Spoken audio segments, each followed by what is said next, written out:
Hi guys, welcome to the channel. In today's video, I'm going to show you how you can link Wix website to a new page.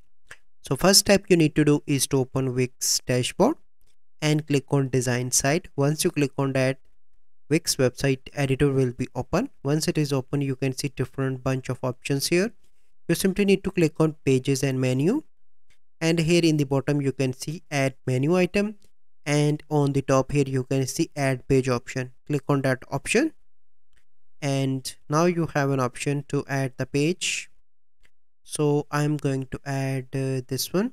Click on add page, wait for a few seconds, and after that it will be added. Here you can see that. Now you can see that it is added here. Now you can see different pages. So this is the process how you can link Wix website to a new page. So I hope you find this video helpful. If you find this video helpful, must like this video, subscribe to our YouTube channel for future videos. We'll see you in the next video. Thank you. Have a good day.